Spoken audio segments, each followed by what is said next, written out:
On m'a demandé si je pouvais parler du prochain brevet en mathématiques. Eh bien, on va voir ça ensemble.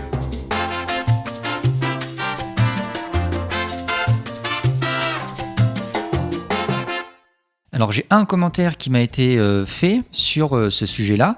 On peut voir déjà comment ça va fonctionner, ce nouveau brevet. Déjà, si on va sur le site de l'éducation nationale, education.gouv.fr, on a plusieurs informations. Et la première chose sur laquelle il faut faire attention, c'est cette phrase-là.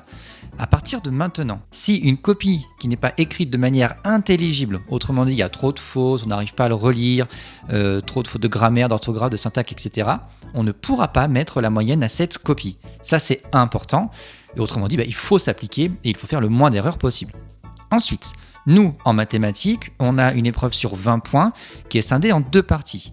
La première partie, c'est ce qu'on appelle l'épreuve d'automatisme, elle va durer 20 minutes, et la seconde partie, résolution de problème, qui elle durera 1h40, pour une épreuve totale de 2 heures. Bon, la partie automatisme, elle est sur 6 points. D'abord, pas de calculatrice, tout se fera de tête, alors on aura un brouillon pour poser les calculs, pour essayer de faire des raisonnements. Chaque question de ces automatismes va rapporter soit un point, soit un demi-point. Et ce seront des questions courtes, sur plusieurs thèmes, ça peut être la géométrie, le calcul littéral, la proportionnalité, les statistiques, un peu de scratch, etc. Et ensuite, la partie résolution de problème, donc les 14 points. Déjà, la calculatrice sera autorisée pour cette deuxième partie et toutes les réponses seront à justifier. Ça ne change pas vraiment, alors sauf s'il y a une indication contraire qui est donnée. Autrement dit, sauf si on nous dit ne pas justifier, c'est pas pareil. Ensuite, la qualité de la rédaction va être sur 2 points. Donc sur les 14, 2 points sont réservés à cette qualité de rédaction. Est-ce que j'ai bien expliqué? Est-ce que j'ai été rigoureux dans mes notations? Est-ce que je ne me mélange pas les pinceaux? Et enfin, même si on n'arrive pas au bout d'une question, il faut laisser une trace de recherche. Parce que même si on n'arrive pas au bout, eh bien le correcteur, celui qui va corriger la copie, pourra mettre des points, même si on n'a pas été au bout du raisonnement. Bon, déjà, la première partie, automatisme.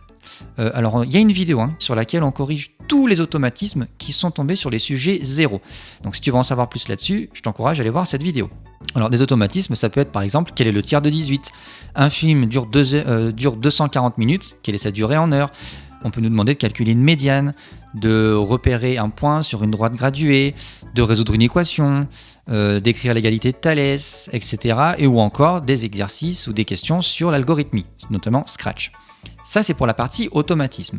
Pour la seconde partie, la résolution de problèmes, là, il y aura entre 3 et 4 exercices, où là, ce ne seront que des situations concrètes, ou en tout cas, des questions qui feront appel à plusieurs notions mathématiques. Là aussi, on a corrigé tous les exercices du sujet 0 d'un brevet 2026. Je t'encourage à aller voir si tu veux avoir plus de détails sur cette correction.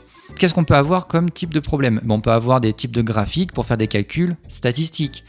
On a aussi ce genre d'exercice, on a un programme de calcul, on nous demande de le tester. Ensuite, on a des questions sur le calcul littéral, développer, factoriser, résolution d'équations. On peut avoir ce type d'exercice qui fait appel à la notion de fonction, notamment de la représentation graphique.